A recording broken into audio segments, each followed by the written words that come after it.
everyone, and welcome to Bristol Nutrition Time. I'm Debbie, and this is Dawn, and today we're going to be talking about healthier holiday eating. Whether you're sitting around the dinner table with your family, or you're cooking, or there's always lots. Sometimes during the holidays, there's always lots of food around. There's always, for me in my house especially, there's always some picking going on as I'm cooking. So it's really possible to sometimes overeat, or sometimes I think I eat a whole meal prior to sitting down and having my meal, as I'm just going around and just picking. So today Dawn is going to talk to us and help us on how to be more conscientious of what we're putting in our mouths, right, during the season. The holidays. Yeah. Yes. Okay. So do I have to give up we want to know if we have to give up all of our favorite holiday dishes. Like, I love stuffing and all of that carb stuff, carby stuff, like the stuffing and mashed potatoes. You do not have to give up your favorite holiday meals. Absolutely not. No? No. So it doesn't mean you have to give up your favorites, but there are many ways we can enjoy our favorite foods while still maintaining good health and a healthy diet. So some ways by doing this are maybe just enjoying smaller portions of like mac and cheese and stuffing, not giving them up entirely. I have a question. Oh, yes. So with the stuffing, I make like large things of stuffing, so 2 trays of it, right? So 1 tray might be for that day, and then a little bit for each day throughout the week. Is that okay if I have like a little bit every day for the rest of the week? Absolutely. Okay. Again, we are not giving up anything for the holidays. Okay, just want to make sure. This is a special time of year. We do not restrict or give up anything. Okay. But there are other ways we can enjoy our holiday dishes, maybe by slightly modifying them if you're the one cooking. And some ways to do this are, if you're using like sour cream in a recipe, you can sub for plain Greek yogurt. The taste is similar, and it's a lot higher in protein, which helps keep us nice and full. Also, I'll have to try it, and then I'll report to everyone. Like a dip. If you're making like a nice, like an onion dip, you use some Greek yogurt instead of sour cream, or like half and half, just to bump up the protein a little bit. Or like if you're like cooking something in a skillet with butter, maybe doing like half butter, half olive oil, or all olive oil, because olive oil is a healthy fat and helps promote good digestion and fullness during the holidays. So that's another option. Well, I make like a shrimp Mozambique, but I make it like a really saucy, and I add sour cream. Yeah, do a dollop of Greek yogurt. It's literally the same thing. Okay. It does the same thing. I'll do the dollop. Just do a dollop. Got it. All right. I'll do that this Thanksgiving.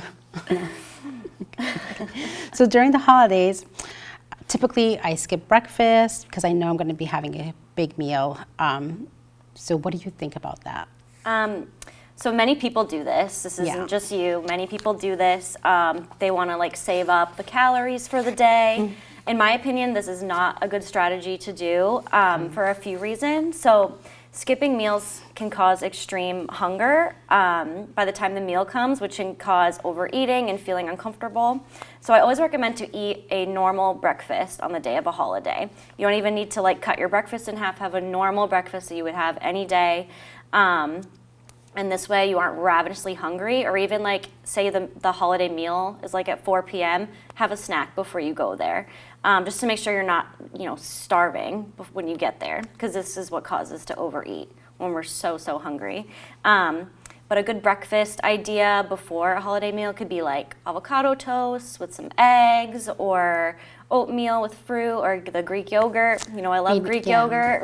It's just the people who are usually cooking, they don't want to make breakfast because yes, you're already I get cooking. That. Just try and have just try and pop some stuff in your mouth. Just have a little bit. Okay. Just have some fruit. Just have get some grapes. Try and get maybe some protein and yogurt, fiber in there. Right. Okay, something easy. Something easy. Yep. When you're putting your dollop onto your shrimp. Yep. Just take a spoonful. Yep. Got it. Okay. What should you do if you do overindulge during the holidays?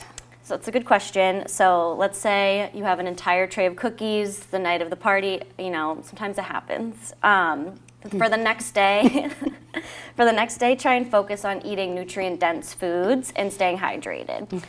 So this doesn't mean to starve yourself, but eating more nutrient-dense foods that are filled with fuel, less sugar, less processed foods, and eating the foods you typically wouldn't eat during a holiday meal, maybe like fruits and vegetables, and getting good proteins in. So how can I consume more nutrient-dense foods during the holidays? How can I be more aware? Yeah. And like trying to do that more often? Always, I love, I'm a dietitian, I love my vegetables, so I always recommend people to be eating them during the holidays. I have another question before we start. So I come from a Portuguese household, There's no and our vegetables are potatoes, and then there's rice, that's our carbs, and then there's the bread. So we laugh because, we're going to go to my mother-in-law's, or if we go there, there's usually no salad or vegetables, so one of us has to bring a salad or some roasted vegetables. Okay, that's one of my tips. So that's what we normally have to do. But normally, sometimes there isn't the vegetables. Right. So I always recommend if you are attending a party to bring it. Okay. Just so you know it's there, or even just like a little vegetable platter, like with carrots, tomatoes, broccoli, just to snack on before the meal to make sure you're getting the veggies in. The USDA guidelines recommends that half of our plate is vegetables, and this can be followed during the holidays. And there are so many good holiday vegetables like roasted Brussels sprouts, carrots, butternut squash, green beans. So you could always just bring one of those too if you don't really want a raw salad instead of having something nice and roasted. And again, serve the vegetables first to make sure that you're getting them in, and bring a dish with you. Those are always my veggie tips. I find that all of my favorite drinks during the holidays are filled with a lot of calories and sugar. Yes. Do you have recommendations for healthier holiday drinks? Yeah. So this is a big one, with hot cocoa, eggnog, alcohol, things like that. Those are typically higher in calories. So I would recommend making most of your drink, or the majority, a calorie-free drink. So water, tea, seltzer water, rather than the high-calorie beverages. Alcohol can cause dehydration, headaches, and sometimes poor judgment while we're eating. But if you do choose to drink alcohol, I always recommend having waters in between, and making sure you're eating while you're drinking, so you aren't, getting a little drunk. A little tipsy. A little tipsy. But again, drinks like eggnog and hot chocolate are holiday staples, so if you love those, I'm not going to tell you not to have it. Just maybe have 1 cup for the meal. Okay. And then you can have some wine with dinner? Yeah. Okay. Have some waters in between the wine. Okay. So many times at holiday parties, people fill up with appetizers rather than the actual meal. What can you do about this as people just go about and graze and... Yeah, so kind of going back to what I already talked about was making sure you have a snack or something before you get to the party. That can help with the appetizer snacking. And I always recommend waiting for the actual meal to come. And that's just because typically the better foods are at the actual meal. Like for Thanksgiving, for example, the turkey and the mashed potatoes, mac and cheese, whatever your Portuguese meals.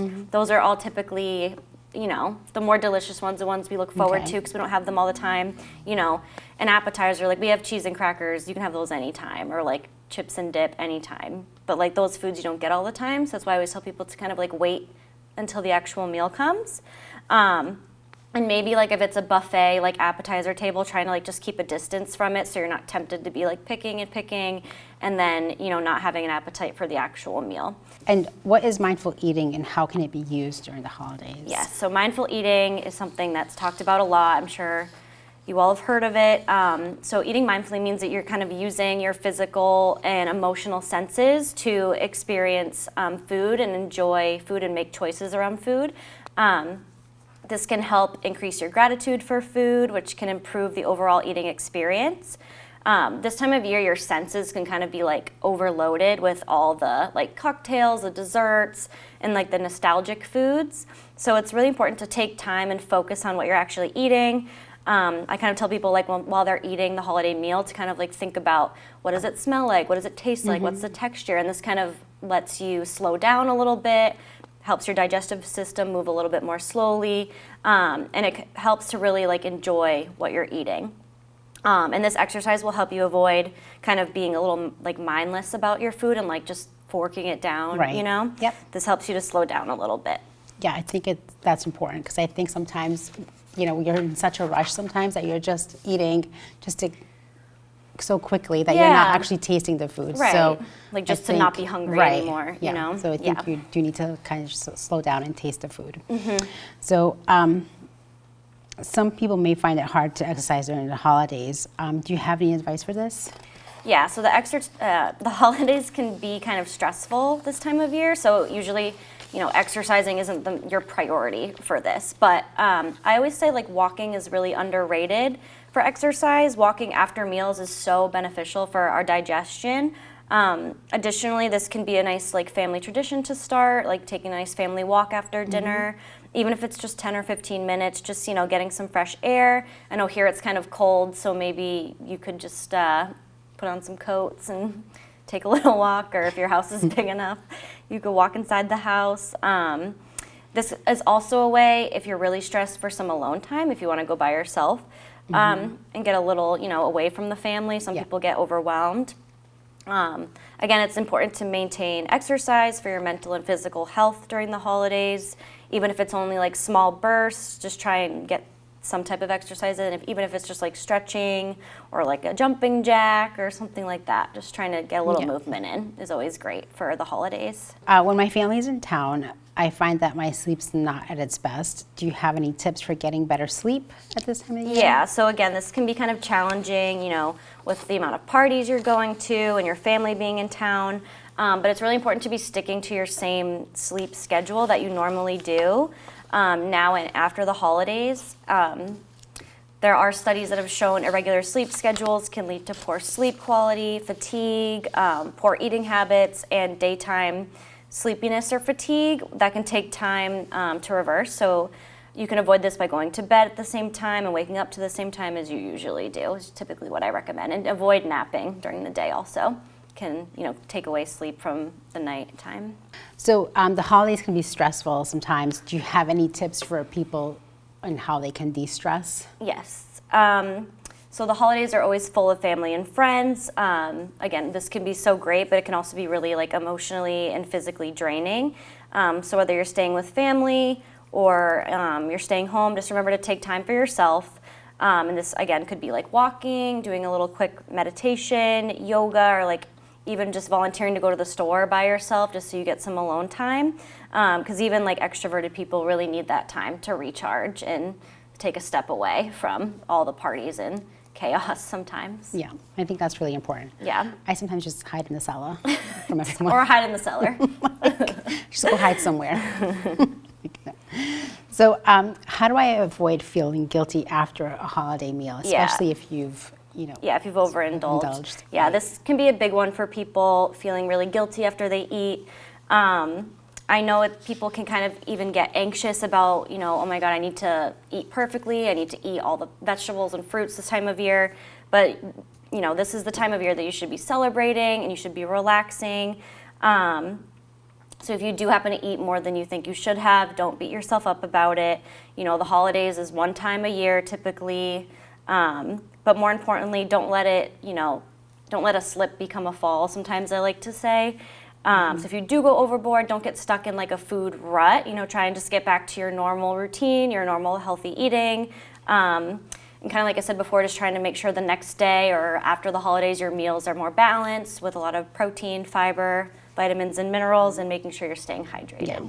I think like for me, sometimes I just have to plan the week, and I know when I'm going to have my cheat Planning meal, ahead is or good. when I'm going to have my cheat day. It's going to be a whole day. I think so. The rest of the week I'll be good, but then I know that Thursday it's going to be the whole day, and then I'll go back to it on Friday. I'll try to be better on Friday again. Yeah. Again, not beating yourself up about it. Yeah. Again, holidays are only once a year. They should be enjoyed. Yeah. So I think that's really important, just to know, when you think you might overindulge, and you can just plan around that. Yeah, exactly.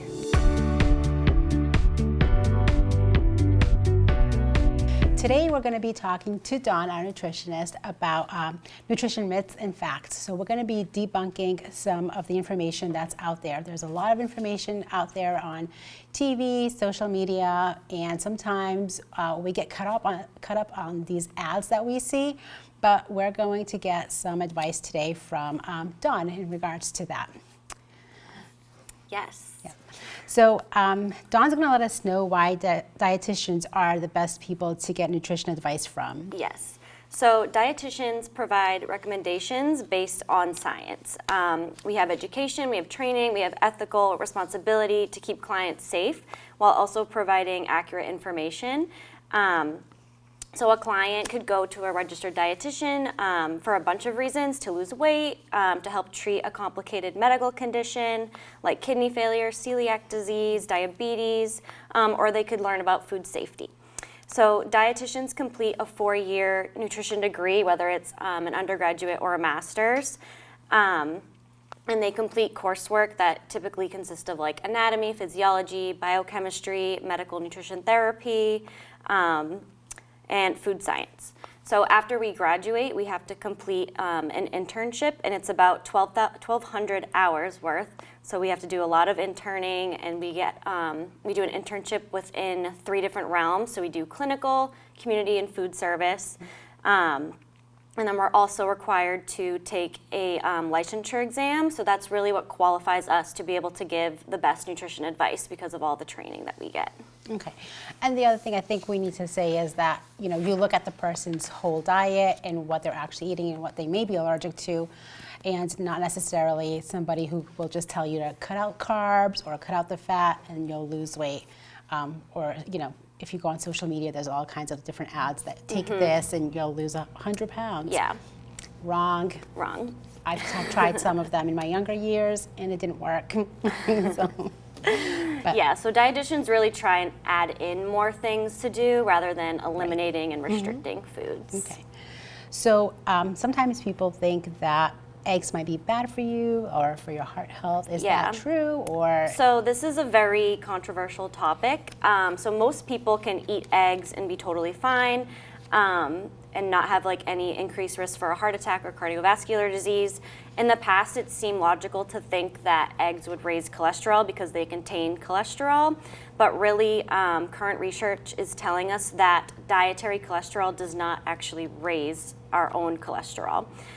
What raises our cholesterol is saturated fat and trans fat. So typically saturated fat is found in like butter, milk, ham, bacon, and like the whole fat dairy products like whole fat cottage cheese and yogurt, things like that. And eggs contain really low amounts of saturated fats, only like 1.5 grams. So therefore, it really doesn't impact our cholesterol levels at all. And eggs have so many amazing health benefits. So they are really high in protein. They contain really important nutrients like choline, which is really great for our nerves and our brain. They also contain vitamin A and vitamin D. So eggs are great. Oh, okay. Don't cut out eggs. Okay. What about egg whites? Could you just substitute some egg whites? If you don't like the yolk, you can do the egg white, or if you if you want something a little more higher protein, you could just do egg whites, but I always recommend eating the whole egg. I don't see an issue with it. And does cutting out carbs help with weight loss? So another controversial question. So carbs, our body needs carbohydrates. So it's our main source of energy is from carbs. According to the USDA guidelines, about 40% of our diet should be from carbohydrates. And they're found in many, many foods. So we have grains, vegetables, fruits, dairy products. These are all carbs. But there are 2 big parts of carbs. So there's simple carbs and there's complex carbs. So complex carbs are the more nutrient-dense ones. So like whole grains, fruits and vegetables, nuts and beans. So those are the ones we want to be eating more of. And then we have simple carbs, which are found in chips, soda, candy, things like that. So those are the ones we want to be limiting, not eliminating, but limiting in the diet. And the best thing about complex carbs is that they contain a lot of nutrients and fiber, which keeps us full for longer. So cutting out carbs may help you lose weight initially, but it's usually just water weight, and we end up gaining it back when we cut out carbs. Since our bodies heavily rely on it, I don't really advise cutting them out for weight loss. No. But if it's your desire, I do just recommend eating a very balanced diet with fruits and vegetables, drinking a lot of water, lean proteins, just making sure you have like a colorful, balanced plate. But maybe cutting out the chips would help me lose. Yeah, or just having like a handful or two instead of the bag. It's hard. It is hard, I get it. So I've heard that eating late at night isn't great for our bodies. Is that true? So our bodies do not process foods differently at different times of the day. Our body doesn't know time. So we digest and metabolize food the same way all day, like no matter what time it is. But what we are eating late at night is something that is more important. So if you're hungry late at night, it's really important to be having foods that are filled with fiber and protein.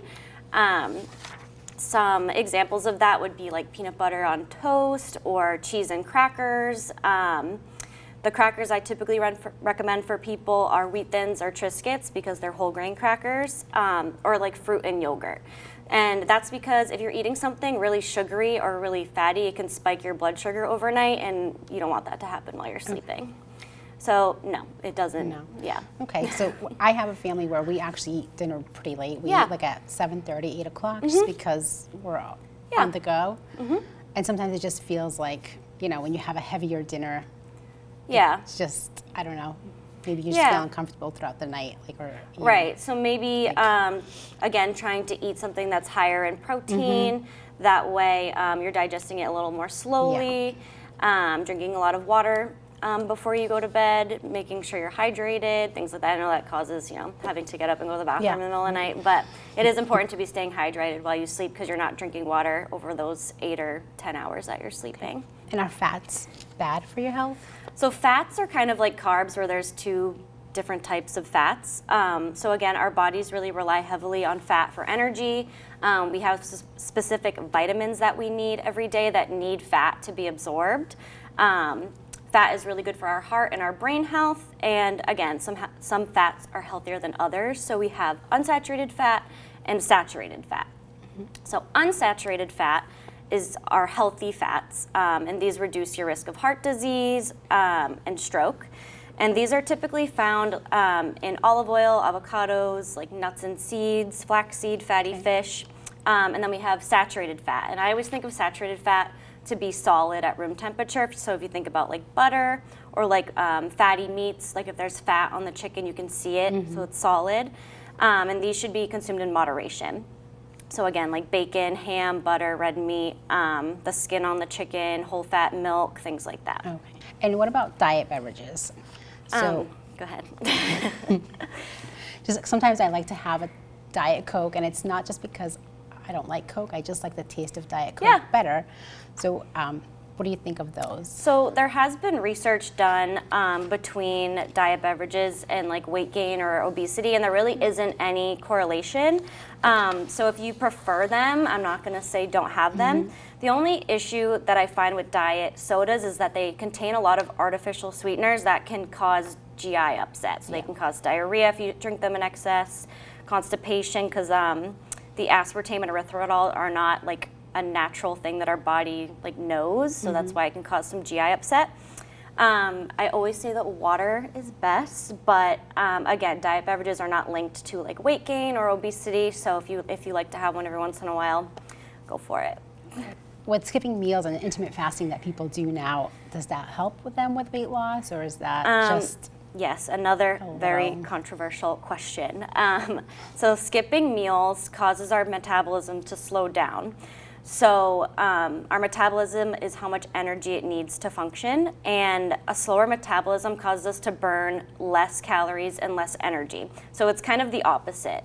So skipping meals can cause weight gain. And this is usually because if you're skipping a meal, say breakfast, you tend to eat more later in the day.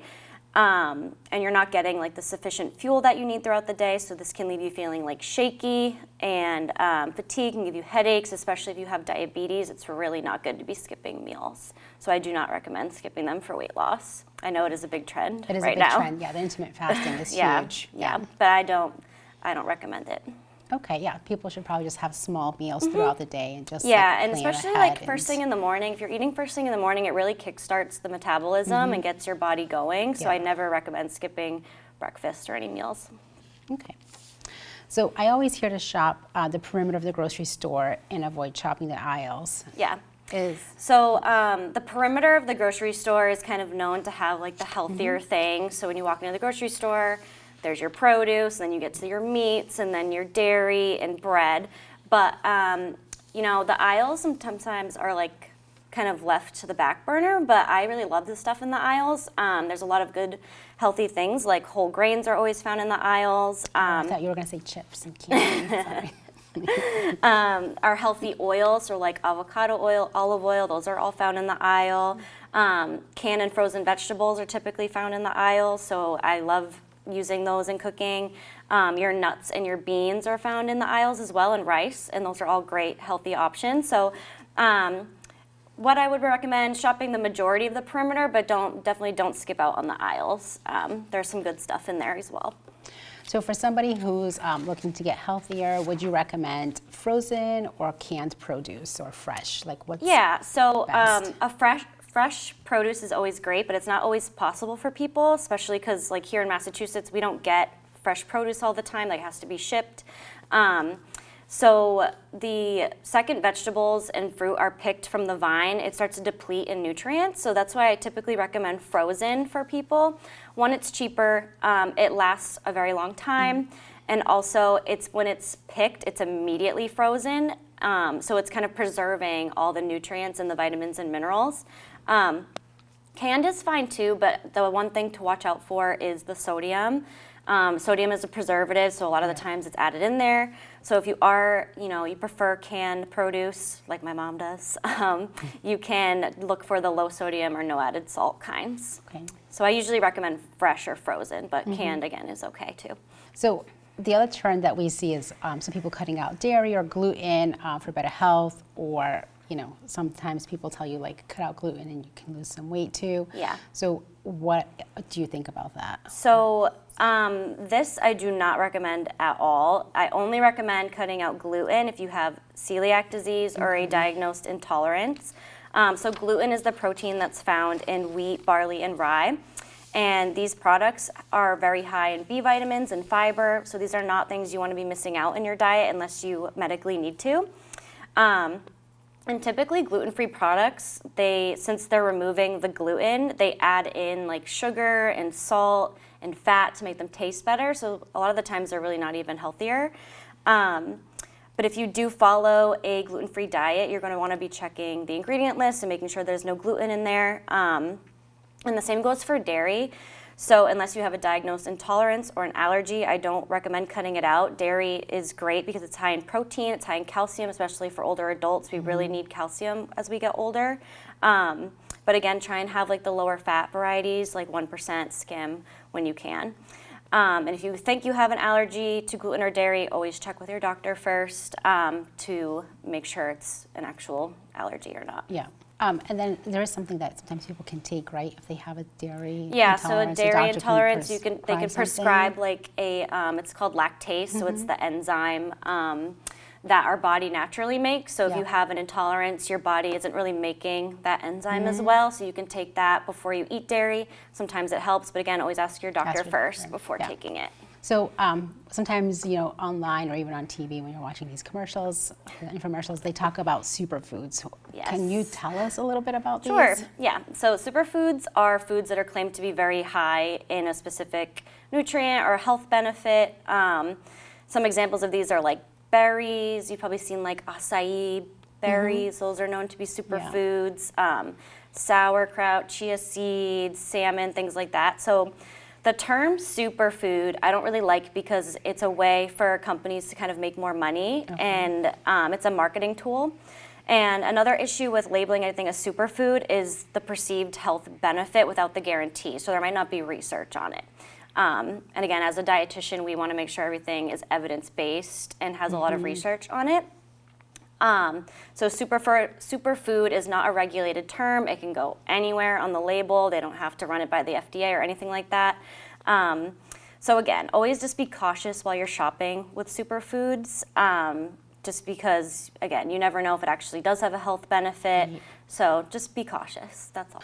Well, thank you very much for all that information. I Yes. hope that we've helped you debunk some of the information that's always out there. And if you have any questions in regards to some of the stuff that we've talked about today, please, you can contact Dawn here at Bristol Services. Yes. Thank you again for joining us here Thank you. at Bristol Thyme.